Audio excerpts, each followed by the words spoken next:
ఇప్పుడు కొత్తగా నిన్నే చెప్పాను, చాలా మంది ఎలక్ట్రీషియన్స్ అవసరం, ప్లంబర్స్ అవసరం, అదే మరి మనకు మోటార్ వెహికల్స్ ని మెకానిక్స్ అవసరం, ఈవెన్ గ్యాస్ స్టవ్లని రిపేర్ చేయడానికి మనుషులు కావాలి, చిన్న చిన్న స్పేర్ పార్ట్స్ కావాలి. అందుకని దీన్ని పెద్ద ఎత్తున తీసుకున్నాం. ఎవరైతే అర్బన్ కంపెనీ ఉందో వాళ్ళని కూడా రమ్మని ఎక్కడికక్కడ ప్రజా చైతన్యం కూడా తీసుకొచ్చి వాళ్ళకి ఎవరు కావాలంటే వాళ్ళని పంపించే విధంగా దానికి ఒక ప్రత్యేకమైన కార్యక్రమం అరేంజ్ చేస్తున్నాం. వాళ్ళలో కూడా చైతన్యం తీసుకొస్తాం. ఎక్కడ కూడా ఏ వ్యక్తి కావాలన్నా లేకుంటే 2-3 కావాలన్నా, ఓసారి సరిగా పంపులు పనిచేయకపోతే ప్లంబర్ కావాలి, ఓసారి లైట్ సరిగా పనిచేయకపోతే ఎలక్ట్రీషియన్ కావాలి, ఓసారి మీకు మోటార్ మీ వెహికల్ ఉంటే ఆ వెహికల్ ని రిపేర్ చేయడం మెకానిక్ కావాలి. ఇవన్నీ కూడా ఆలోచిస్తున్నాం.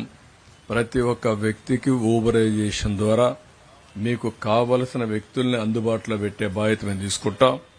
రేట్లు కూడా రేషనలైజ్ చేస్తాం. ప్రజల్లో చైతన్యం తీసుకొస్తాం. అదే మరి ఎవరైతే ఈ సర్వీసెస్ ప్రొవైడ్ చేస్తున్నారో వాళ్ళందరికీ కూడా రేటింగ్ కూడా ఉంటుంది. ఈరోజు ప్రపంచం అంతా కూడా మారిపోతా ఉంది. ఏదైతే ప్లాట్ఫామ్ వర్కర్స్ కానీ, ఎకానమీ కానీ, గిగ్ ఎకానమీ కానీ పెద్ద ఎత్తున ప్రాస్పర్ అయ్యే పరిస్థితి వస్తా ఉంది ఫ్యూచర్ ఎకానమీ కింద. అందులో కూడా మీరు చూస్తే ఈరోజు 24 గంటలు కూర్చొని పనిచేసే పరిస్థితులు లేరు. ఫ్లెక్సిబుల్ వర్కింగ్కి వచ్చేస్తున్నాం. నాకు మంగళతన బార్బర్ కావాలంటే నేను బుక్ చేసుకుంటే వస్తారు, చేసేసి వెళ్ళిపోతారు. అదే మరి ప్రతి డ్రైవర్స్ కూడా అవర్లీ బేస్ వచ్చే పరిస్థితికి వచ్చారు. అందుకని ఈ క్రైసిస్ ను ఒక అవకాశంగా తీసుకుని ఏ విధంగా వీళ్ళకి స్కిల్డ్ వర్కర్స్ ని ఏ విధంగా ప్రొవైడ్ చేయాలనో ప్రొవైడ్ చేస్తూ ఎలాంటి వర్కర్స్ అవసరమో దానికి కూడా శ్రీకారం చుట్టి ఎక్కడికక్కడ ట్రైనింగ్ చేసి ప్రతి ఒక్కరికి ఎంప్లాయ్మెంట్ క్రియేట్ చేసేదానికి ఆలోచిస్తున్నాం. ఇందుకోసమే డిజిటల్ ఎంపవర్మెంట్ పెద్ద ఎత్తున ప్రమోట్ చేస్తున్నాం.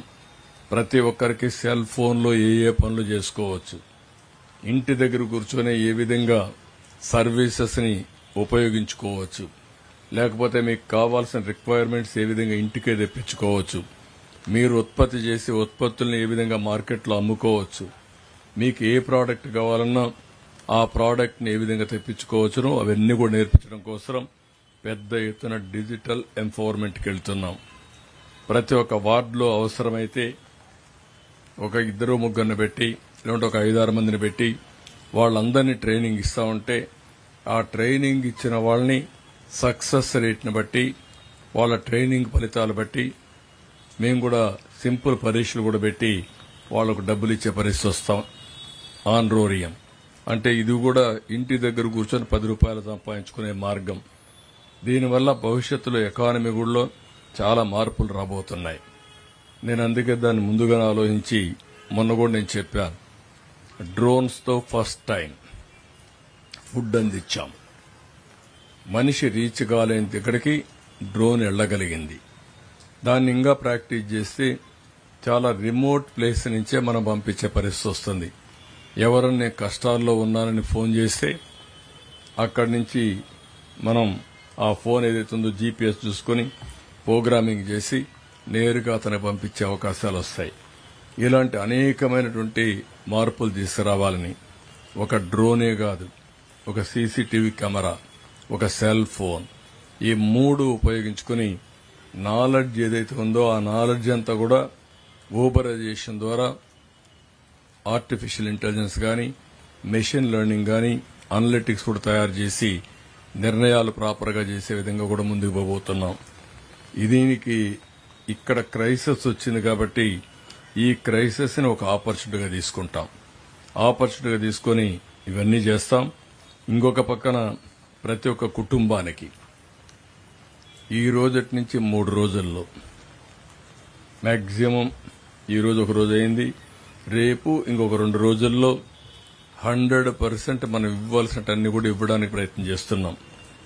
అంటే ప్రతి ఒక్క కుటుంబానికి 25 కేజీల బియ్యం, 1 కేజీ కందిపప్పు, 1 కేజీ చక్కెర, 1 లీటర్ పామాయిల్, 2 కేజీలు బంగాళాదుంపలు, 2 కేజీలు ఉల్లిపాయలు, ఈ 6 ఐటమ్స్తో ఒక ప్యాకేజ్ ఇస్తున్నాం. నేను మళ్లీ చెప్తున్నా, ఇవన్నీ కూడా ఈ ప్రభుత్వం మీకు ఇచ్చే ఒక ప్యాకేజ్. ఇక్కడ చిన్న పెద్ద వ్యత్యాసం నేను చూడడం లేదు. పేదవాడ ధనికుడని కూడా చూడడం లేదు. ఈరోజు ఈ తుఫాను, ఈ యొక్క వరదలైతే అందరినీ సమానంగానే చూశాయి. కింది ఫ్లోర్లో ఉంటే అందరూ కూడా బట్టలతో సహా పోగొట్టుకున్నారు. ఫస్ట్ ఫ్లోర్లో ఉంటే 3 రోజులు పని లేకుండా 5-6 రోజులు ఇంట్లో ఉండే పరిస్థితికి వచ్చారు. అందుకే ఈ ప్యాకేజీని అందరికీ వర్తింపజేస్తున్నాం. ఈ ప్యాకేజీ మీకు వచ్చే వరకు ఫుడ్ సప్లై కూడా కొనసాగిస్తాం. ఈ రోజు నేను అడగబోతున్నాను ప్రతి ఒక్కరిని, మీకు ఫుడ్ అవసరమా లేదని. మీరిచ్చే దాన్ని బట్టి 80% మేము అక్కడ సప్లై చేస్తాం. అప్పుడు మీకు ఫుడ్ రాలేదనే బాధ ఉండదు. ఆ విధంగా ఫుడ్ కూడా పంపిస్తాం. ఎప్పుడైతే ఏ రోజైతే ఈ ప్యాకేజీ మీకు ఇస్తామో ఆ రోజున మేము ఒక డ్రై ఫుడ్ కింద నూడిల్స్ 25 గ్రాములు ఇంటూ 6 150 గ్రాములు, యాపిల్స్ ఒక 6, బిస్కెట్స్ ఒక 6 పాకెట్లు, వాటర్ ఒక 6 లీటర్లు, మిల్క్ 50 ఇంటూ 4 2 లీటర్లు, మొత్తం కూడా ఈ 5 వాళ్ళకి అందజేస్తాం.